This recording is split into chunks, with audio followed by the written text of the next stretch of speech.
Apa itu tujuan dakwah? Dakwah bertujuan mengembangkan dan mengaktualisasikan watak dasar manusia sebagai makhluk yang mencintai kebenaran serta keinginan yang menjadikan kebenaran sebagai dasar, cara, dan tujuan hidupnya. Itu tujuannya, agar manusia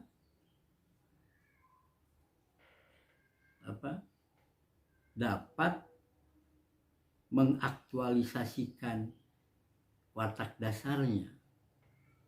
Seluruh manusia ingin kebaikan dan seluruh manusia ingin kebenaran. Begitu.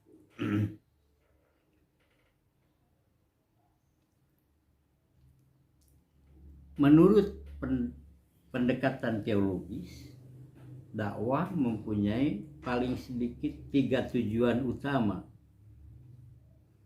3 tujuan utama dakwah. Pertama, al-khair, yaitu kebaikan.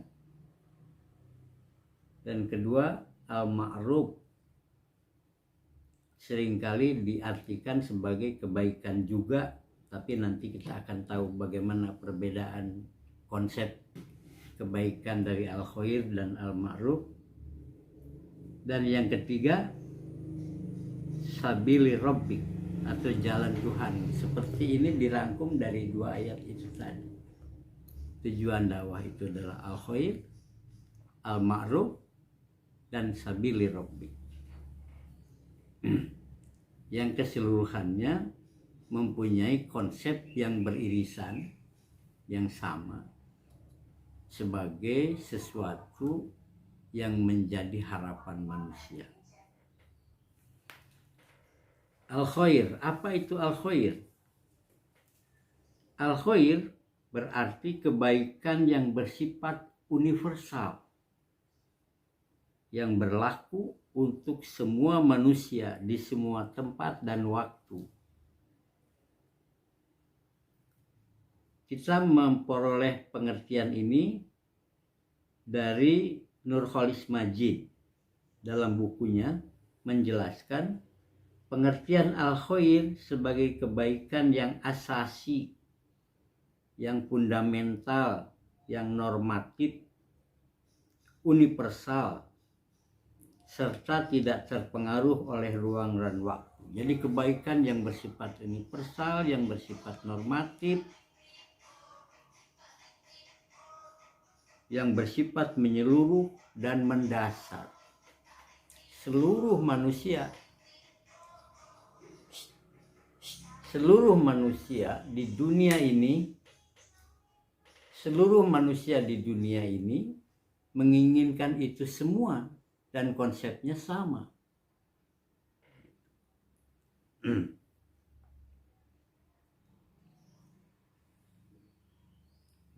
Selanjutnya, ide-ide yang paling dasar sebagai ciri dari semua agama Allah ini. Seluruh agama Allah menghendaki demikian, yaitu bahwa kebaikan merupakan satu nilai yang menjadi titik temu semua agama yang benar. Misalnya tauhid, yaitu menganggap bahwa sumber kekuatan yang paling prima di alam ini adalah satu. Semua keyakinan manusia itu demikian pada dasarnya. Dan ketentuan dasar mengenai budi pekerti yang luhur atau akhlak karimah. Keterkaitan dakwah dengan al-khair berarti mengusahakan 2 hal. Yang pertama, menangkap makna al-khair, yaitu menemukan ajaran pokok Al-Quran pada level high generalization atau generalisasi yang paling tinggi. Yang kedua, mengimplementasikan al-khair dalam al-ma'ruf. Jadi al-ma'ruf ini adalah satu implementasi al-khair. Al-khair adalah sebuah kebaikan yang bersifat universal. Misalnya bahwa manusia perlu hidup saling menghormati. Itu seluruhnya dalam pandangan hidup semua manusia itu demikian. Bagaimana cara menghormati orang? Misalnya mencium tangan adalah cara menghormati orang. Tetapi cium tangan ini hanya berlaku atau terkontek dengan waktu dan tempat atau tradisi sebagian dari komunitas manusia. Nah, sesuatu yang bersifat terkontek dengan tradisi, terkontek dengan adat istiadat, ini adalah kebaikan disebut al-ma'ruf. Karena al-ma'ruf ini juga kata-kata ma'ruf itu ada asal usul, ada keterkaitan dengan uruf. Artinya uruf itu adalah tradisi atau kebiasaan atau adat istiadat. Jadi kebaikan saling menghormati manusia dalam satu komunitas tertentu diwujudkan dalam cium tangan misalnya. Tetapi dalam komunitas yang lain itu diwujudkan dalam bentuk-bentuk lain yang berbeda. Itulah yang dimaksud dengan kebaikan di dalam kata al-ma'ruf. Demikian juga al-munkar. Ani Nawasi bin Sim'an, bukan misalnya, bin Sim'an al-Ansari. Qalat sa'altu Rasulullah sallallahu alaihi wasallam anil birri wal ismi. Faqala al birru husnul khuluq wal ismu ma haka fi sadrika wa karihta ayyutalli'a alaihin nas. Dari An-Nawas bin Sim'an, ia bertanya kepada Rasul mengenai al-bir, apa itu bir dan ismu. Bir itu kebaikan, ismun adalah dosa. Faqala, Nabi menjawab, al-birru yang disebut bir atau kebaikan, husnul khuluq yaitu budi pekerti yang baik, akhlak yang baik, itu disebut bir.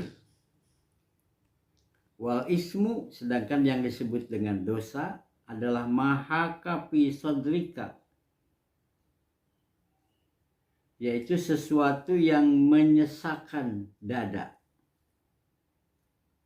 yang membuat tidak lega, begitulah, merasa tertekan.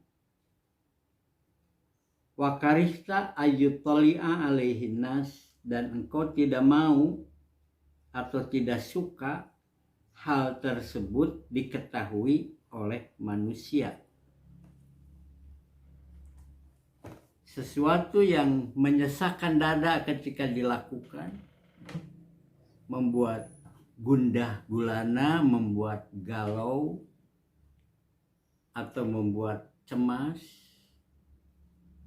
Dan sebetulnya sesuatu itu tidak ingin dilihat oleh manusia yang lain. Kamu merasa malu kalau orang lain tahu apa yang telah kamu lakukan. Itu dosa. Ciri-ciri dosa itu seperti itu. Jadi albir husnul khuluq, yaitu akhlak yang baik yang tidak ada beban. Akhlak yang baik itu tidak melahirkan beban mental, tidak melahirkan beban jiwa, malah melahirkan sebuah kelonggaran atau kelapangan dada, bahkan kebanggaan. Sedangkan apa yang disebut dengan dosa adalah sesuatu yang kalau kamu lakukan, kamu merasa sesak dadamu, dan kamu juga tidak mau kalau hal itu diketahui oleh manusia. Itulah dosa. Ini penjelasan mengenai istilah kebaikan yang lain. Di dalam Islam ada juga yang istilah albir. Gitu. Kemudian ada hadis dari Abi Mas'ud Al-Ansari. An Abi Mas'ud Al-Ansari qala. Faqala Rasulullah sallallahu alaihi wasallam, man dalla ala khairin falahu mislu ajri fa'ilihi.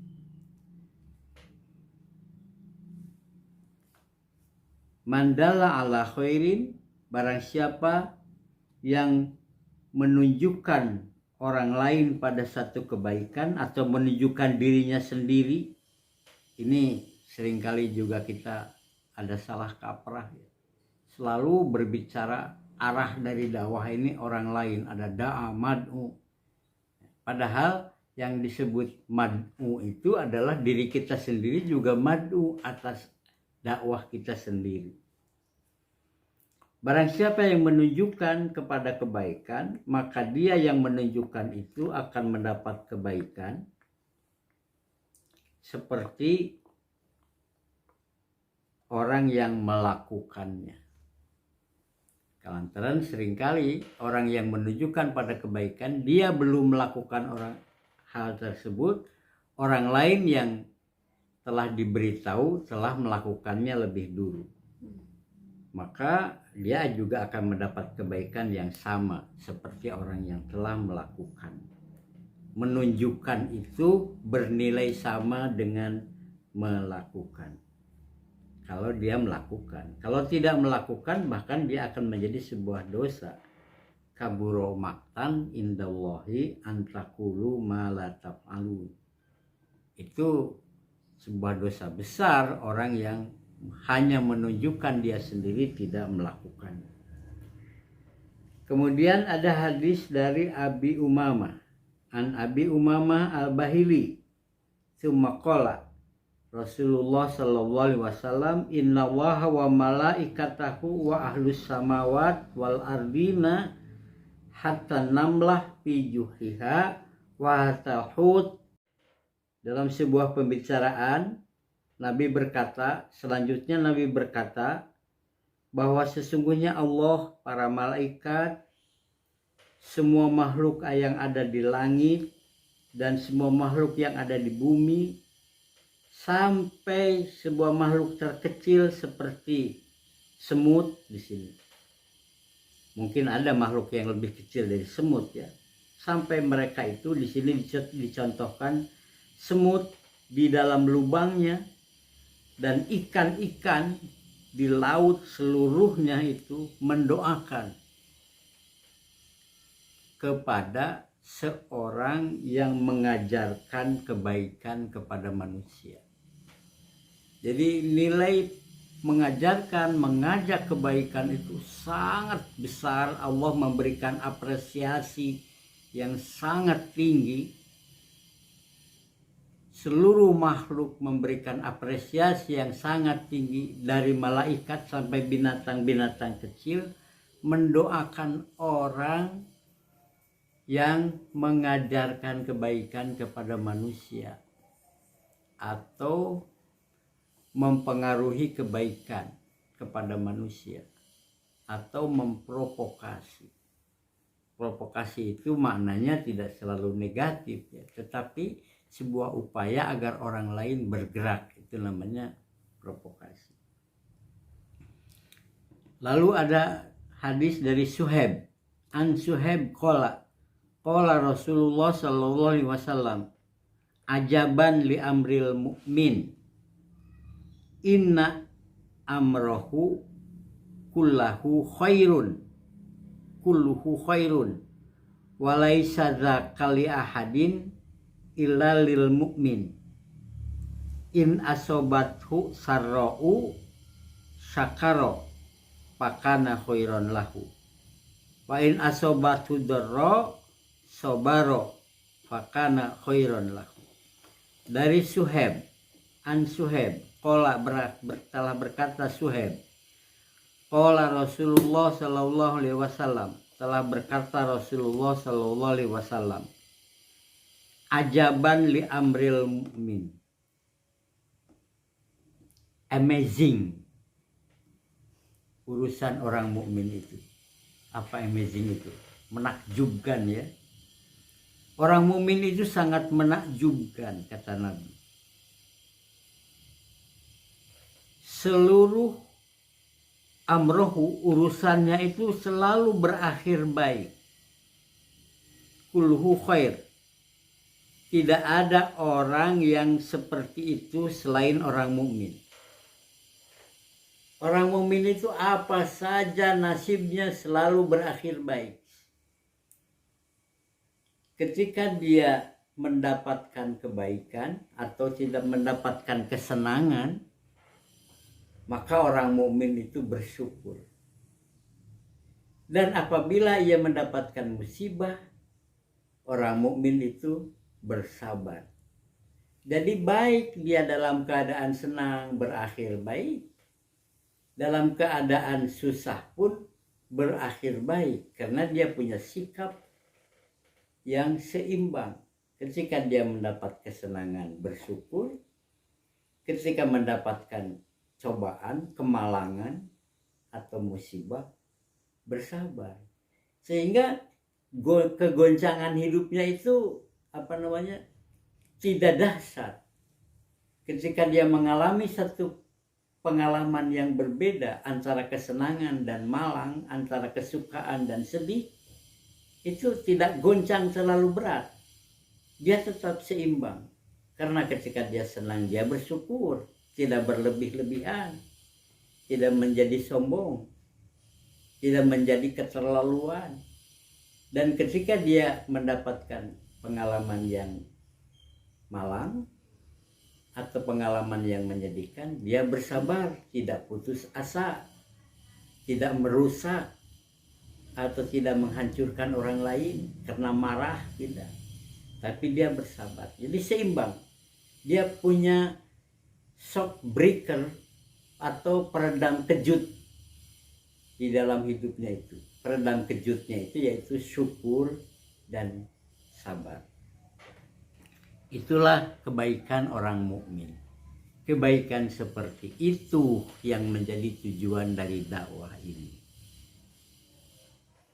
Gitu.